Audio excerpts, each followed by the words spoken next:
All right, y'all, welcome back. I'm just gonna do a little sit down video today while I change my laces, because I haven't changed these laces in probably a month and a half, 2 months since I got these boots.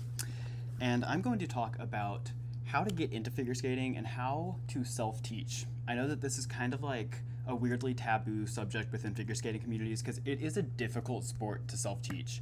I will throw that out there right away. It is not an easy sport to self-teach if you want to be really good at it. If you're just trying to learn how to skate, that's one thing, but I'll go over all the different levels and how you should kind of set your goals and what to expect if you want to be self-teaching figure skating.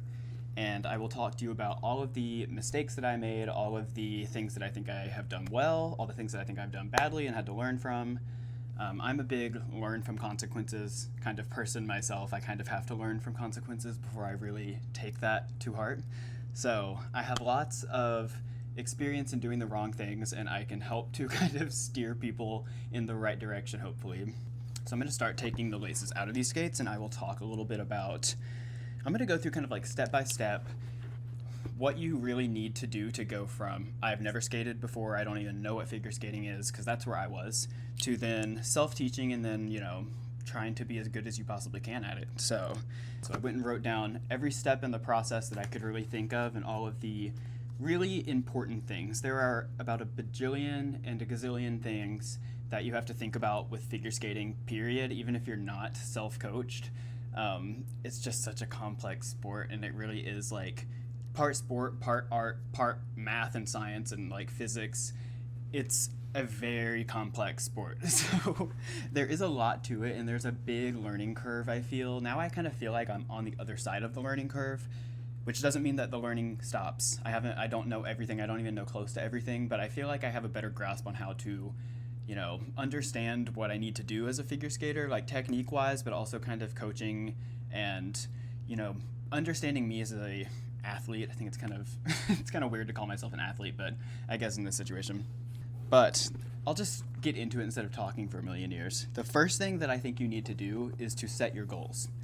And that could be as simple as, I just want to skate for fun. Like, I just want to learn how to skate and I just want to pick up a new hobby. That's kind of where I was. I didn't really have like super big ambitions.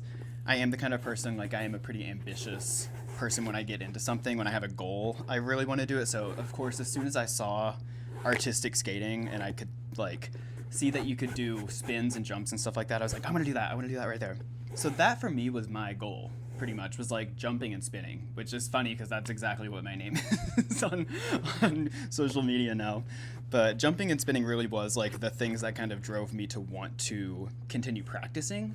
I wasn't so much into like the fundamentals and stuff like that when I first started out, and I don't really think that anyone is.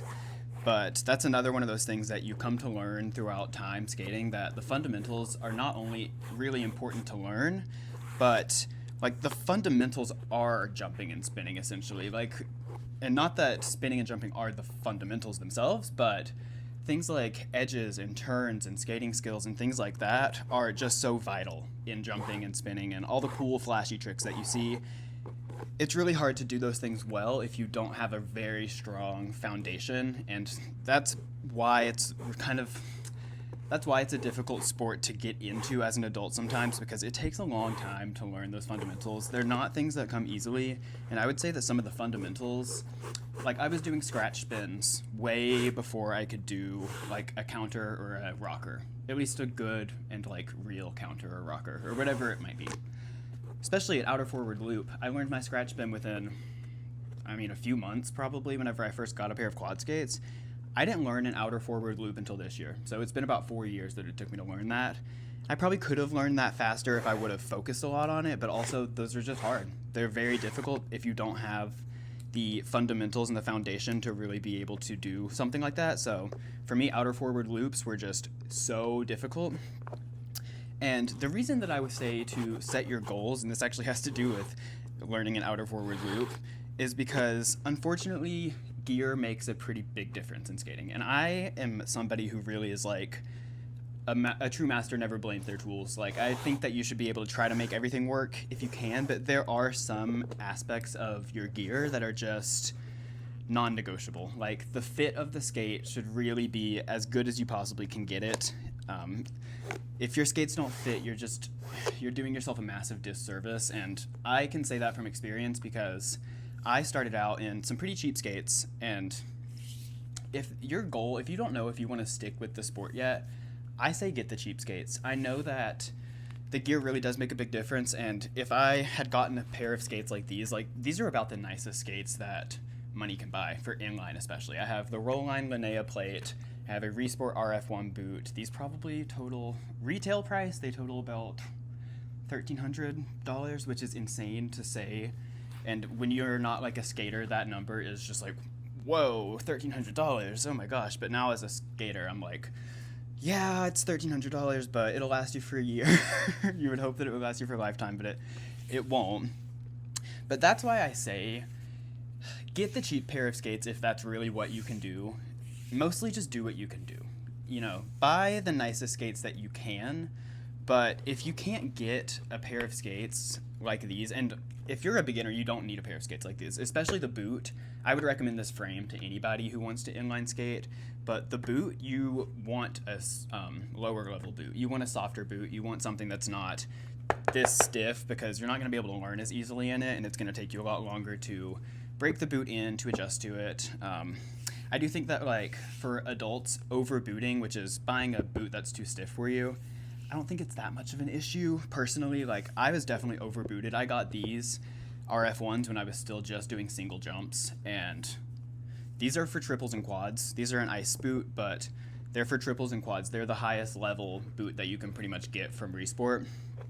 Oh, I'm gonna need a pair of tweezers, aren't I? Hold on. Okay, I got my little forceps. I can't reach the lace in here. So anyways, I think that a pair of skates, I think I mentioned I got Impala roller skates, which those were the cheapest that I could find at the time. It was also like peak pandemic times, and skating was getting really popular, so a lot of skate companies were just sold out. Like, there weren't a lot of skates, so Impalas were what I had to work with. And I also got Impalas that were way, way, way oversized. I don't know why on earth I got them like 3 sizes too big, but they were. And I can still say, like, I learned how to do a scratch spin in those skates, and I learned, not a great one, but I learned how to do a scratch spin in those skates. I learned how to do 3 turns, I learned how to do jumps, like all my single jumps I learned in those Impalas. And so, for a lot of people, there's this tendency to assume that as a skater, somebody who's getting into skating, that you want to go to triples and quad jumps, and you want to go to the Olympics and whatever. And so there's a lot of times this kind of dismissive attitude towards new skaters of like, oh, well, you don't have the time, you're not going to make it. And it's like, well, where are you trying to make it? That's really the question that you need to start asking. So that's why I say set your goals. Then the second thing that goes along with this is buy the right gear. If the right gear for you is what you can do at the time, if that's that pair of Impala skates, even though they're probably going to rip apart in 6 months, even though they're probably not going to really fit that perfectly, they're not really made for artistic skating, if that's what you can do, then that's the right skate for you at the time. If you really plan on sticking with skating and you really want to be good at it, then I would say go for something a little bit higher level.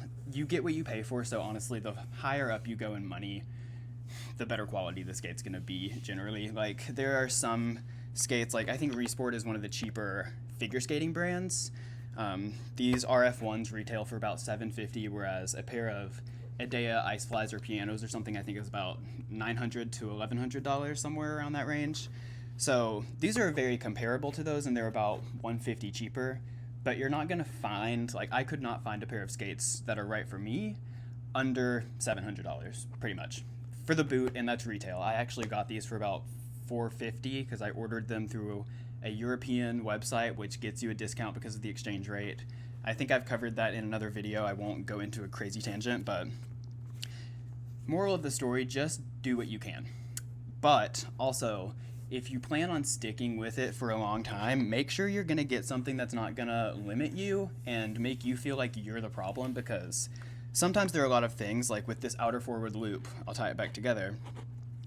I couldn't do an outer forward loop, but I also couldn't make my skates tighten that much. I couldn't make an edge tighten that deep because I was wearing skates that were so oversized that the frame or the plate, because it was a quad skate, the plate was just too big. So I couldn't push all the way up to my toe, and I couldn't really push all the way back through my heel that well because my foot wasn't big enough to actually reach to the end of the plate to be able to push on those edges. It's also a cheap plate, which is probably not going to be able to do that anyways. The plate makes a really big difference for quad skating, I'll say that. For inline, it's actually not as big of a deal. I think you can make a lot of stuff work in inline. Your wheels are a little bit more of the kind of deciding factor in what you're going to be able to do, and your skill. So I do think inline is less limiting. It's actually, I would say, easier to get into if you want to be really good at it. Gosh, I can't do this and talk at the same time. Hold on. Okay, so now let's say you have your skates, you have the right skates. The next step that you're going to have to do is find a place to practice, which if you're doing quad or inline, that can present some challenges, but it can also be a lot easier because it's so much cheaper. I can't tell you how much cheaper inline skating is for me than ice skating. And even in a pair of ice skates that were cheaper, like my ice skates are a Dea Chorus, and those were, I mean, they probably came out to about $600 still. But even with these skates being close to twice that expensive retail value, I probably have saved so much money just from skating at a rink, because I pay about $8 and I can skate there for anywhere from like 3 to 5 hours, depending on how long I really want to stay and how hard I want to push myself. Granted, I do know the people that own this rink, but I met them because I wanted to practice there. So you can find a place to practice. Also, parking lots are free. That's really the big one, especially when you're learning. You don't need to go to a rink. I actually think it's good to learn how to skate outside. Granted, not everywhere is really suited for skating outside. Sometimes, you know, if you live in a place that's not super well developed, you might not even have a parking lot that's suitable for it. I live not in the middle of nowhere, but I live in a pretty small town, so there's no ice rink. The closest ice rink's about 2 hours away. There's 2 rinks, like skating rinks here, but I skate at one of them and the other one is pretty far away. It's a pretty nice place, but I just don't really have the time and resources to drive like 45 minutes away to go practice. They do have a freestyle club actually, which is pretty cool, but it can be hard to find those things. I didn't know that there was a freestyle skating club around here, like an artistic roller skating club, until probably last year. And it's been like a thing since, I assume, like the 70s or whatever. So it can be a little bit hard to find those things because the communities in figure skating are very tight-knit, and they're more geared towards in-person interaction, if that makes sense. Like, you kind of have to go meet people, so go to rinks and go meet people and talk to people, but the chances that you find a lot of artistic skaters is probably not gonna be that high. You'll have to probably seek out, like, ask the people at the rink if they have, like, freestyle practices, ask the people if there is a club there. But when you're just learning, I don't really think you need all that. And this is about self-teaching anyway, so I'm not part of a club. I've skated with the people at that rink before, and I've kind of joined some of their club practices, but I'm not part of the club. And I prefer it that way because I'm motivated differently than I feel like other people are. I'm not really motivated by coaching. I'm not a person who really loves to take lessons for things. I prefer to teach myself because I feel like I know my own workflow better, my own work ethic. So I don't even know how I got here, because that's not what the next thing on my list is.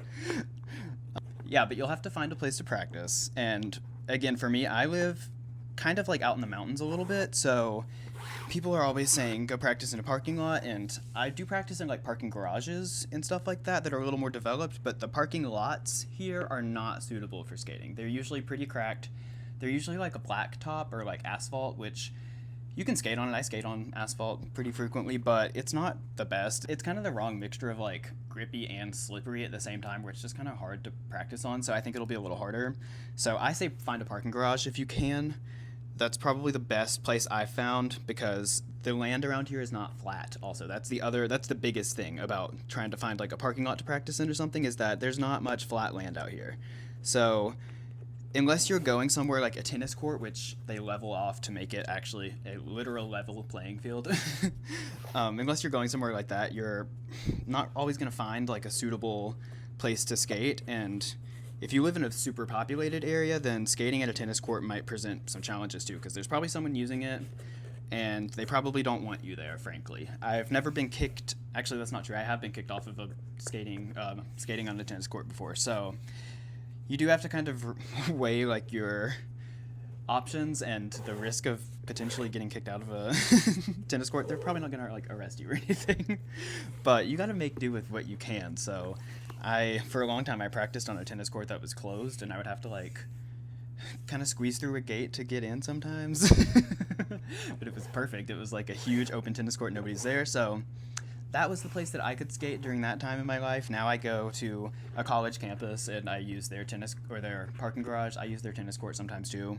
It helped that I was a student there, but I'm no longer a student there. I've graduated, so I just have to kind of find what I can. And the rink is great. I really do think that now that I'm considering competition, I've moved to practicing inside as much as I can because it does make a big difference.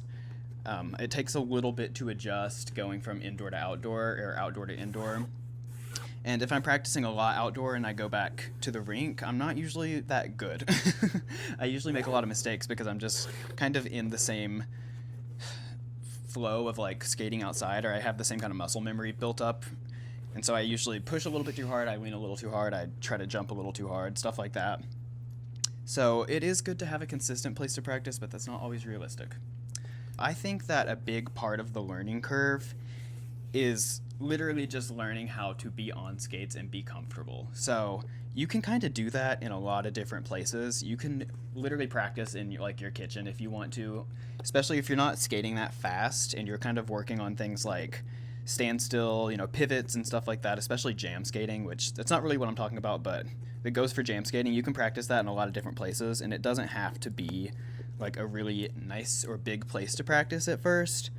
And there really is no substitution in skating for developing your balance well, because it's a balance sport, it's a precision sport, and it's a balance sport. So the learning curve is pretty steep, and it takes a good minute to really learn how to do a lot of things.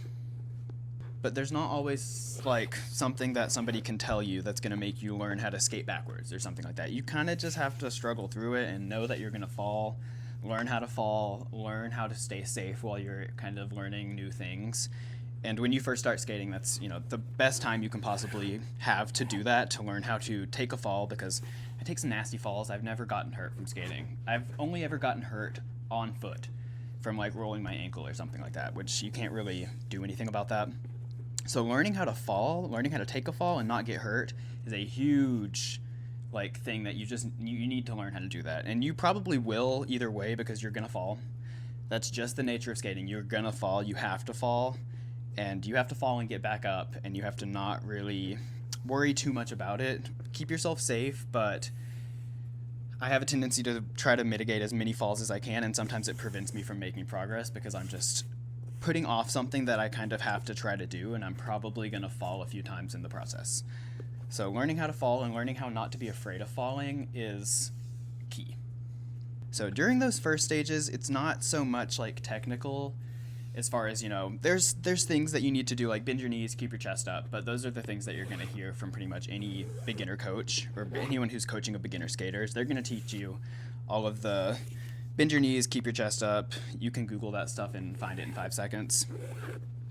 When it comes to things like spinning and jumping and skating skills and things like that that are a little bit more complex, you're going to have to dig a bit deeper. You're going to have to research. So that brings me to am I doing this right? Crap. I did it wrong. I think halfway up the boot, I put one in. It's supposed to go over, under, not under, over, and I went under, over. Anyways, I'm gonna undo this. Dang it. Okay, whatever. Back to the discussion. This brings me to my next point, which is to practice mindfully. And when I say that, I mean basically be picky. Try to really take your time. Be patient as much as being picky. And they kind of go hand in hand, because a lot of times, I'll give you an example. With my single jumps, I had really big single jumps for a long time. I've had big single jumps since pretty much I started skating, because I did gymnastics before I skated, so I had definitely an advantage in that sense. So I had really big single jumps, but I didn't realize that there were a lot of errors in those single jumps that you couldn't really see. But now that I look back at them and I know what I'm doing wrong, I can see them clear as day, and I immediately can tell, oh, that's not going to work for a double. And I, at first, was not so patient with my skating. I really just tried to learn the things that I wanted to. There's definitely an aspect to that I think is good. Whatever's going to make you practice more, and whatever you are really dedicated to learning well, do that. I don't care if it's out of your skill level a little bit. Like, if you wanted to learn a butterfly, learn the butterfly, but know that you need to learn your inside edges. Learn that you need to probably learn a flying camel first. Learn that you need to learn how to exit the butterfly, so either a spin or some kind of exit out of it. You can't just say, oh, I'm going to learn a butterfly. You have to learn step by step, but whatever the end goal is for you, pick the thing that's going to motivate you, because when you're self-taught, nobody is there to tell you that you need to learn something else first. Nobody's going to tell you, hey, you shouldn't be doing this skill because you don't have the fundamentals or whatever. You have to be the person who's going to be good cop and bad cop, essentially. But if you're always bad cop and you're just making yourself learn things that are not inspiring to you and are not important to you and things that just don't motivate you, you're probably not going to stick with skating that much. You might. It depends on the person, but for me, I'm very motivated by passion, I guess, or by interest, really. If I really want to learn something, it doesn't matter. Like, I learned my scratch spin before I learned, like, a good 3-turn. So that's an example for me. Is I've always been pretty good at spinning, but it's because I really like spinning and because I practiced it so much more than everything else when I first started. And I don't think that's a bad thing, because I think that really, it helped me learn a lot of things that I probably wouldn't have learned otherwise, or I probably just wouldn't have put the care into learning, like, my 3 turns perfectly until I realized that I need a perfect 3-turn to do my spin better. So if that makes sense, like, go after what you want to do, and eventually you'll come to a roadblock where, okay, I need to go back and I need to learn this fundamental so that I can continue to improve. That's fine, in my opinion. You should try to learn the fundamentals as you go so that you're really developing good habits. But as long as you can tell when you are picking up bad habits, or at least as long as you can figure out what's going wrong and then go back and figure that out and learn that fundamental, then you're still going to make it to where you want to go. It might just be a bit of a different route. Again, these are all so personal, so that's really the kind of method that I've gone, and now I'm more focused on, like, learning all of the fundamentals kind of in the order that they should go. But if I tried that from the beginning, I don't really think I would have wanted to skate that much, and I probably would have practiced a lot less, and I probably wouldn't have gotten as good as fast. So to me, I think the benefits for me outweighed the costs when it comes to learning the fundamentals versus learning the fun things. And you should really do both. Give yourself, like, a fun thing that you want to work towards, but also make sure that you know what fundamentals you need for that particular fun thing, and learn those fundamentals, because you're really going to need them. You can't skip those things, but you can kind of use the fun stuff as motivation to learn the boring stuff, if that makes sense. And whenever I've coached, like, a few people and some in real life, and I always try to do that. I always try to ask, like, okay, well, what do you want to learn? Especially with children, I always ask, what do you want to learn? And if they say, I want to learn an axle, well, then I will say, okay, well, why don't we learn a waltz loop, and then you'll get your axle. A waltz loop is a foundational skill that some people don't really like practicing, but you really should have a waltz loop if you're going to do an axle. That's a good way of getting people, especially children, to learn the things that they really need to learn without kind of squashing their interest and without taking their goal away, because the kid probably doesn't want to learn the waltz loop, they want to learn the axle. But you need to tell them, okay, well, this is going to give you your axle. Think about this as the axle. Same thing with edges and skating skills. Like, say for my spin entrance. A spin entrance, like, you really need to have a strong forward outside edge. And you should probably be able to do an outer forward loop. And I couldn't do an outer forward loop for forever, and I had a spin entrance that wasn't half bad, but it wasn't great. And it took me a long time to realize that I really needed to go back and just practice outer forward edges, which is really boring, honestly, and it's not something that excited me at the time. But when I looked at my skating, it was the elephant in the room was, like, I didn't have the foundation to do the things that I really wanted to do, and even when I did them right, they didn't look the way I wanted them to, and I wasn't satisfied with it. Now, my next tip is practice as much as possible. And that doesn't necessarily mean skating as many hours as you possibly can, because you can definitely overwork yourself. Don't overwork yourself. But when I say practice as much as possible, I mean things like do drills on foot. One of the best things I think you can do is find a way to incorporate drills in your day-to-day normal life. Like, if there's, say, food in the microwave and I have a minute that I'm just kind of standing there waiting on something, I will stand there and do, like, turns or practice, like, my air position or just dumb stuff like that. But it's not dumb stuff. It actually really makes a difference, because I'm a firm believer that your brain is kind of like a sponge when it comes to muscle memory, and the more that you kind of work those little bits of technique into your muscle memory, and the more that you practice, pulling over your right side, the more that your brain is going to remember what it feels like to do that, and the easier it's going to be to get yourself to do those things. So like, I'm really bad at pulling over my right side, and so I constantly am standing like in my eagle position or my air position with my shoulders twisted really hard and trying to just remember how that is. I'll even stand there and turn my head as far to the right as possible because I have a bad habit of turning my head to the left, and I can't figure out how it feels in the air to turn my head to the right. So I'll stand there and literally just turn my head to the right and think like, okay, what can I feel? What do I feel like I'm squeezing?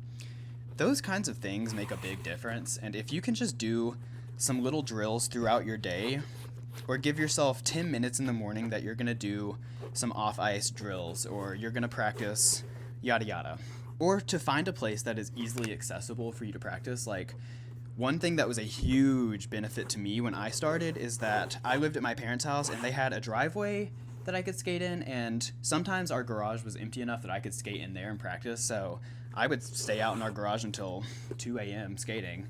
I'd probably be out there for 5 or 6 hours just practicing stuff. And that was so convenient because I could go out there at any moment. I could practice for pretty much as long as I wanted. And that made all the difference. That really is, you just get more practice, and practice does make perfect. Practice makes progress. Practice doesn't make perfect, because you still need to practice mindfully, and that's why I say that first.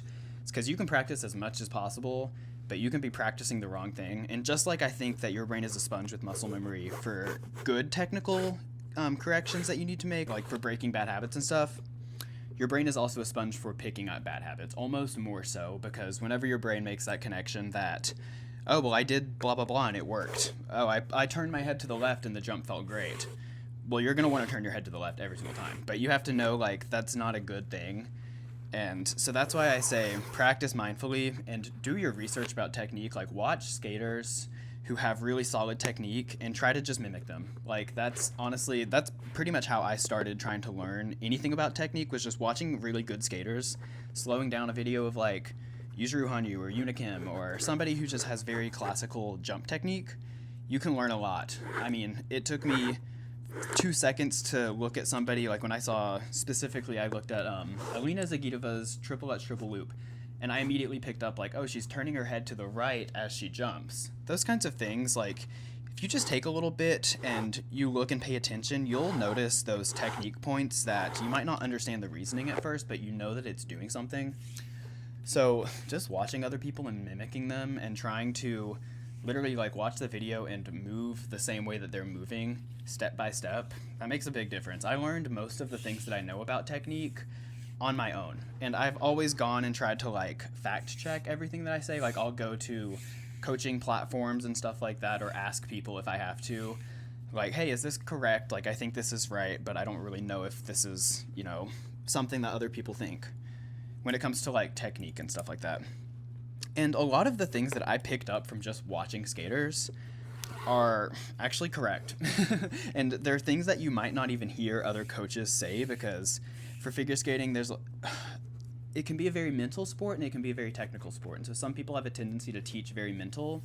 So they might say something like, just jump harder. And sometimes that's what you need to hear, because sometimes you're just being a little too tentative, you need to jump harder. But other times it might be a technical issue, like a coach should probably tell you, hey, you need to lean forward on that takeoff, you need to push your foot behind you, you need to lift this shoulder, you need to do yada yada. So you kind of have to have an understanding of both, and a lot of coaches don't really understand that much about the technical side, because a lot of those things can kind of happen on their own with some kind of mental cue, like saying jump harder. You might end up doing the right thing just because of somebody saying jump harder, but you might not. So you kind of have to know a little bit about technique, and so it takes some time just analyzing skaters, comparing the videos to you. I do a lot of like, I'll put 2 videos side by side and play by play watch them. I use an app called Onform, which is like a coaching app, and it's really helpful, but you can also just do the same thing in your camera roll. Like, you can screen record a video and slow it down, or just go frame by frame and watch exactly what's happening. And same thing, this actually brings me to, I think, the most important tip that I have in this entire video. And I'm going to get to that right after I make these laces even, because I cannot do this without standing up out of frame. This is how I do it. I put the lace in here. This is like not even a self-teaching thing, but I put the laces in there and then I stand up. You can't see what I'm doing, but I try to match where the aglet is, pull it up, and then just like adjust it until there's equal tension between both of these sides of the lace, and they're both equally as long. So this one's a little bit shorter still. I'm going to pull a little bit of this one out, give this a little bit of extra length, and boom, they're even. Okay, nice little interruption there. Now, it is my very, very strong personal opinion, but very strong opinion, that it is pretty much impossible to make good, meaningful, sustainable progress in figure skating without recording yourself. So what I do, and I like to record myself because I always want like video evidence if I land like a new jump or something. I'm like, I want to see it. But I know some people don't like to record themselves because it makes them self-conscious and stuff like that. And I understand that. There was a time where when I realized that I needed a better left out or forward edge to be able to do the things I wanted to do, like I was talking about earlier, I was watching a video of myself skating and I genuinely was kind of mortified at how bad it looked because I thought that it looked great and I was doing all these really hard things like flying camels and stuff like that. But then I watched like the skating skills that I was doing and was like, oh wow, I can't believe that's what I look like. So I understand the tendency to not want to record yourself because you don't really want to see what you look like, but you really have to get over that. And honestly, that was kind of a learning curve for me almost as far as like the mental side of the sport, because I didn't want to skate after that. I was actually pretty, it sounds kind of dumb, but I was like actually very self-conscious about how I looked skating after that. And I like didn't want to go back to the rink because I was like, oh my gosh, I can't believe I've looked like that the whole time and everyone sees this, yada yada. But when I'm at the rink, personally, I'm not judging anyone. Like, I'm in my own world. I'm focused on me. And I've also been there. Like, if there's somebody who is, you know, for lack of a better word, worse at skating than me, if somebody's struggling to learn something that I can do, yada, yada, I don't judge them. Like, I don't care. I'm supportive. I'm like, oh, yay, look at you. You're doing it. You're going for it. Like, I think that's great. So don't be too hard on yourself, first off. Second of all, you really just have to stop thinking about it that way. You have to start thinking about it from a standpoint of problem solving. Like, I don't look at a jump and think, oh my gosh, like I look so bad doing that. I look at a jump and I think like, oh, I'm turning my head too much. Like, let me just try to stop turning my head as much. And sometimes those things can be frustrating, but they're not nearly as like demeaning as when you just kind of feel like you look bad. So I know that a lot of people really don't love to record themselves because of stuff like that, but you have to. And whenever I go skating, I will set my camera up pretty much every time I go skating. I set my camera up somewhere, I hit record, and then I leave it there. And I don't really even think about it. I might try to stay in frame and whatever, but I'm not trying to perform for the camera. I want to see what I'm doing.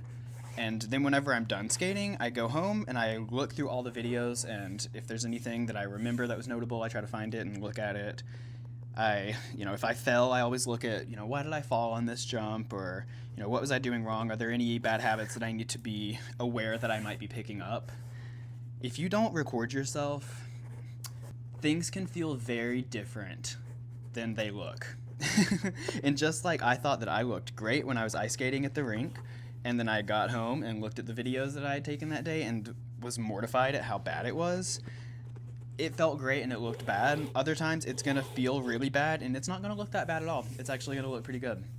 So you really just have to stop worrying about that side of skating. And I know that, especially as a performance sport, that's really ingrained in skating. I'm not so much of a performance skater right now because I don't compete, so that's a little bit easier for me to just focus on the technique side of things and not even really worry that much about the performance stuff. But there are certainly still things that I would say I'm a little bit self-conscious about, I guess. I flex my wrists a lot whenever I'm skating, especially this right one. For some reason, I'm always like this going into a jump, and I would like to have a little bit better lines and a little better presentation. My posture, sometimes I kind of let my posture slip and I don't really think about it that much whenever I'm skating. But those things, you just have to know that not only are those extremely normal and that what you're doing is very difficult, especially for somebody who is doing it on their own, but it doesn't have to be a disadvantage. It can actually be an advantage. For me, I think it's a huge advantage that I'm self-taught because I know how to work with myself. And also, being self-taught has taught me how to put all of that out of my mind and just focus on what I need to focus on to get to my goal.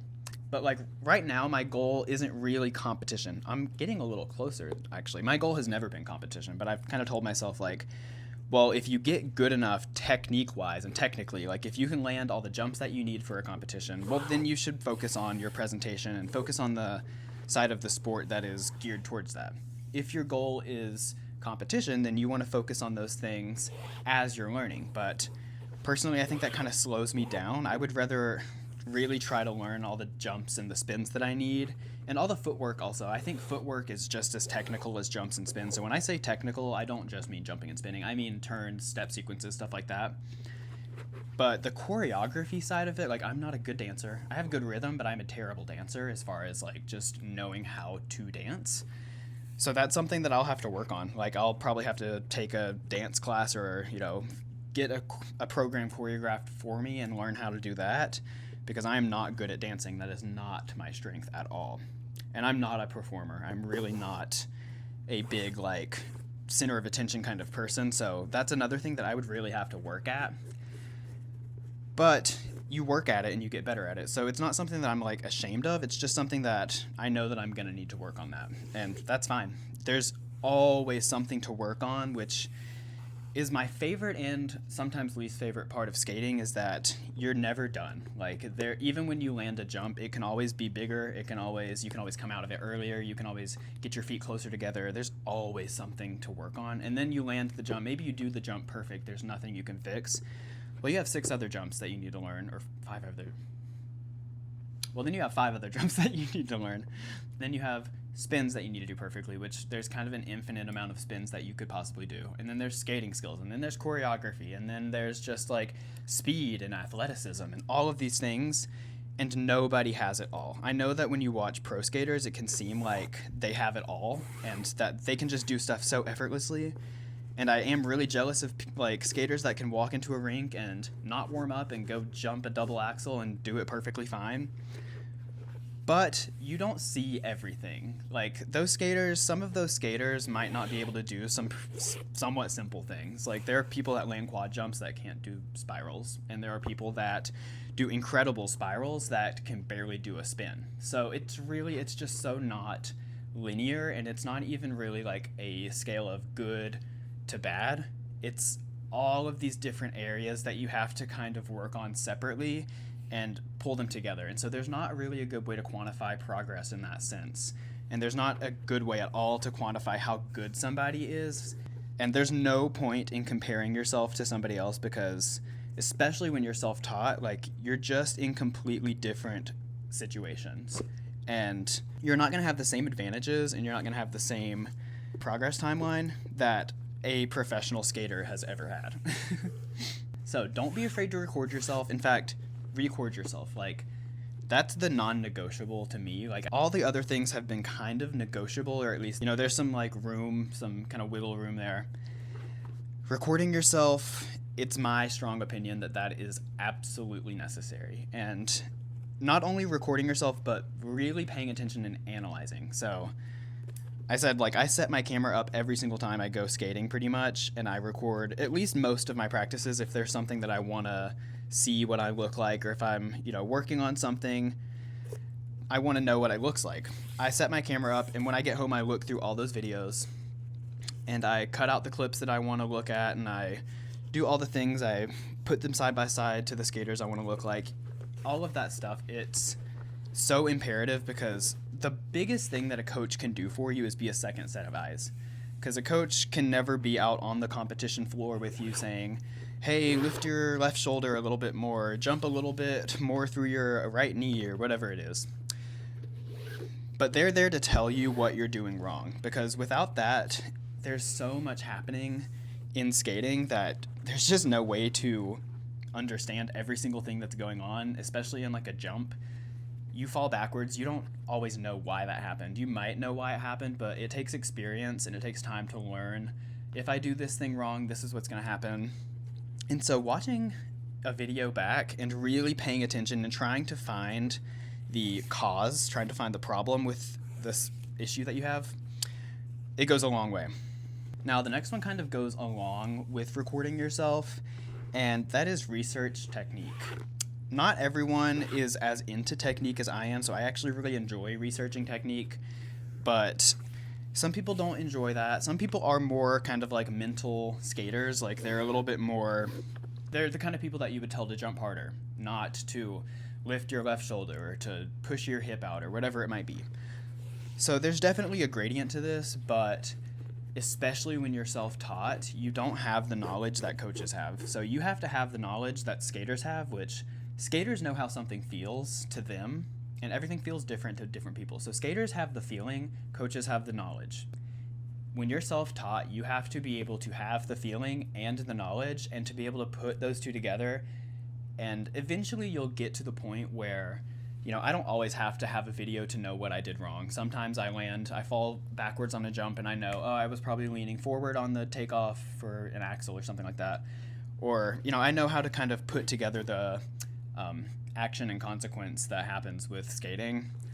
But when you're first starting and you don't know that much about technique, it's really difficult to do that. And skating technique is unlike anything I've ever seen athletically. You have to move your body in such odd ways, honestly. And I came from a gymnastics background, and I feel like gymnastics is pretty straightforward as far as the technique. Like, there are some things that you have to kind of learn, but with gymnastics, it's like the technique is just difficult to learn, but it's pretty straightforward. Like, you want to keep your feet side by side, you want to, you know, squeeze your core and stuff like that.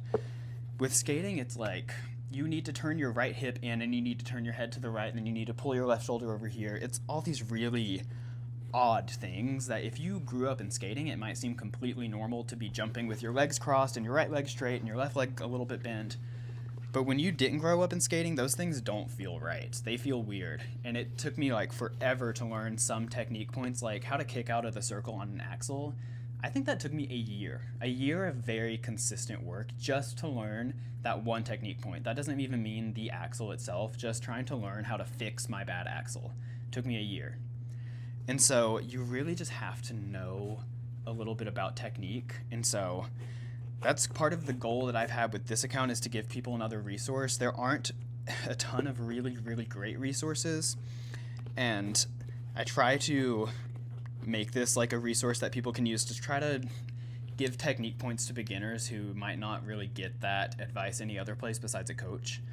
There are places online that you can learn. There are online coaches. There are platforms. I've used two platforms, Balance Skaters and iCoach Skating. I still use iCoach Skating, and I go there all the time for advice for technique, or to kind of like double check things that I'm saying. Like if I make a post about technique, I usually go to iCoach Skating and I look at videos that they have about it, because those are real, accomplished, official coaches, and I want to make sure that what I'm saying is correct. And usually the stuff that I've learned just from watching videos is the same things that the coaches are saying. So it is very much possible to teach yourself and to do a good job teaching yourself.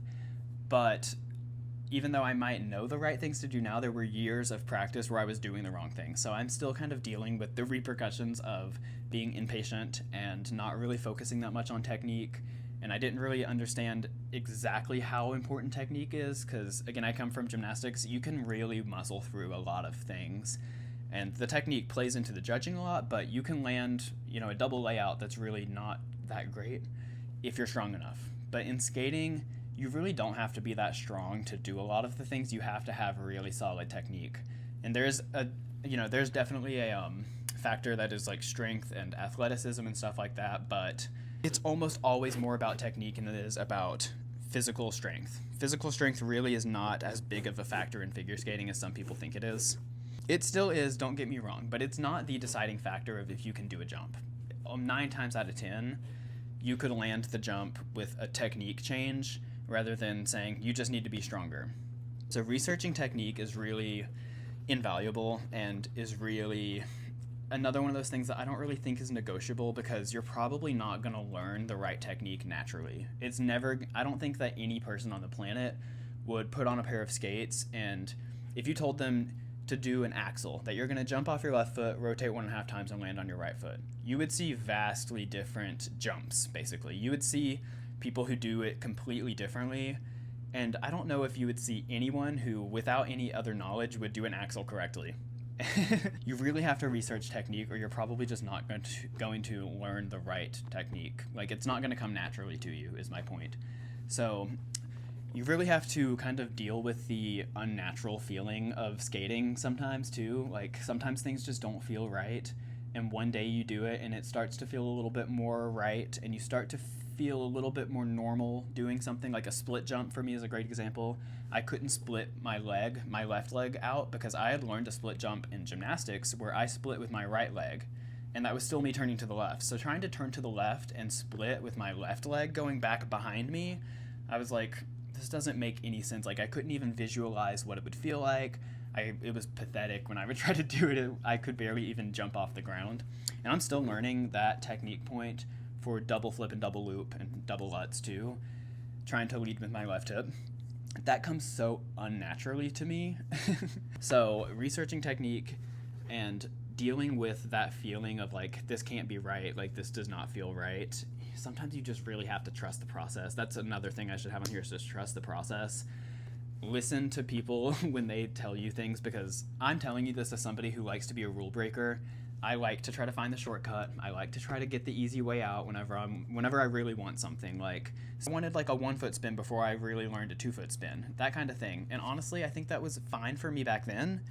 But whenever it comes to things that you can't learn, like you're really struggling to learn a certain jump and there's a certain fundamental that you know you're missing, but you really don't want to go spend a lot of time working on it, you just have to. You have to trust the process. Or if you're learning a certain fundamental and you think, no way is this going to help, you just have to trust the process.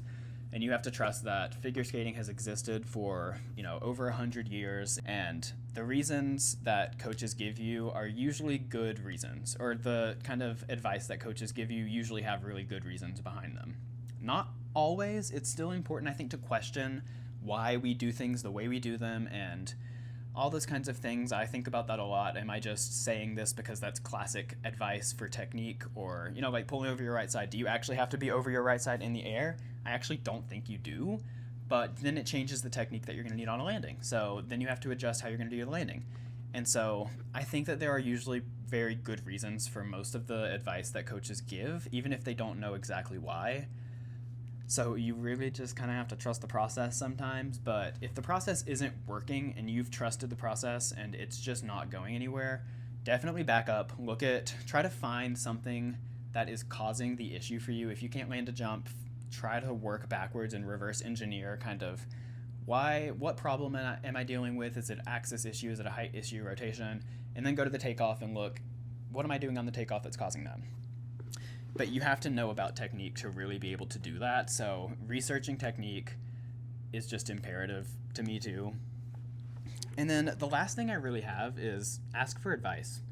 It can be kind of nerve-wracking, I know, to go to people and ask them for advice, unsolicited advice, or I guess that's solicited advice. Honestly, 9 times out of 10, people are going to be happy to help. If I can't get to a message that somebody sends me if they're asking, what's wrong with this jump? It's never because I'm like, I don't want to help. I always want to help. Like, I just always want people to be able to do what they want. Like, I want to help people get to their goal. And I think that most people, it's been my experience that most people are going to have the same kind of mentality, because the people who love skating like me, and they want to see the sport grow. They want to see people participating in it. They want to see people happy to be skating, and they want to help. So don't be afraid to ask for a little bit of help. If it's just a simple question about something, most people are going to be more than happy to answer that question for you, and there's no harm in asking. Especially for things like gear. Like, I know for inline skating, I have tried to make resources where people can learn about gear. Like, I have a blog post. I made a video just like this where I talked all about inline gear. But there are still tons of people. Actually, I got a message yesterday of somebody saying, hey, are these skates okay to use? Like, would these be good skates for me? And I told her pretty much exactly what I said at the beginning of this video. Is like, yeah, those are fine skates depending on your goals. If you want to learn double jumps, you should probably get a nicer pair of skates. But if you don't really care about that, then those are probably going to be fine. That took me all of 5 minutes, and it wasn't a big deal at all for me to answer that person's question. And I'm so passionate about skating, and especially inline skating, because I think it's really underrated, that I was thrilled to tell her and encourage her, yeah, get the skates, like, do it. I think you should do it. I think it'll be great. I think you'll love it. So yeah, don't be afraid to ask for advice. Also, making those connections is really kind of important in figure skating, actually. I'm not like a networking kind of person, but for figure skating, like, I found myself forming bonds with people that are actually kind of like interpersonal relationships with people now that I kind of almost consider them like online acquaintances. Like I know that person just because they ask me a question or I ask them a question. Now I will say, I think this is the last piece of advice that I'm going to give, and I don't mean to be like a negative Nelly by saying this, but figure skating also can be a community that is a little bit condescending sometimes, and it's really person to person. I think the adult skating community is fantastic, and I've never had any experience like this within like the adult skating community specifically, but it's also just, it's a wealthy sport. So it costs a lot to skate, it costs a lot for coaching, everything costs a lot. It's a sport that attracts wealthier people or weeds out people who don't have the funds for it. And so because of that, you will find that some people, I love the figure skating community, but some people are a little bit disconnected from what it's like to be like an average person, especially an average person who's not part of the sport. And they don't really understand that dropping $600 on a pair of skates is not worth it for a lot of people, or at least it doesn't seem worth it for a lot of people who aren't dedicated to skating and who don't know that they love skating already. So just trust yourself. Be picky with yourself. Try to really focus on the things that you need to worry about, but don't let it get to you if people are a little bit dismissive of you at first. You just have to keep working and keep being diligent about stuff. But I have found that the vast majority of people are still very supportive, but I have had that experience with some people, especially online, and so really just don't pay it any mind. There can sometimes be some truth to it, but it should never be coming from a sense of like, you shouldn't be skating, you shouldn't be self-teaching. They should be trying to help guide you in the right direction. And if somebody is not trying to guide you in the right direction, they don't have good motives with telling you criticism. So just don't worry about criticism that doesn't also come with advice.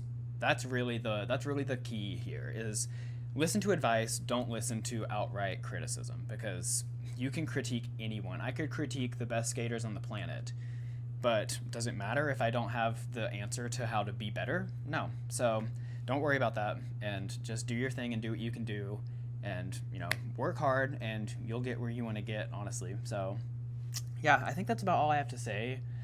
Let me know if you have any questions about anything self-teaching related. If you want other videos like this, or if you have any other ideas, that really is my true goal. It always has been my goal with this account, is to lower like the barrier to entry for figure skaters and to popularize inline skating and to give people a resource about technique and like actual information about skating. So just like number 7 on this list, ask the question, like put it in the comments, tell me what you want to know. All right, so I think that's all I have to say. Yeah, thank you for watching, and I'll see you guys next time. Bye.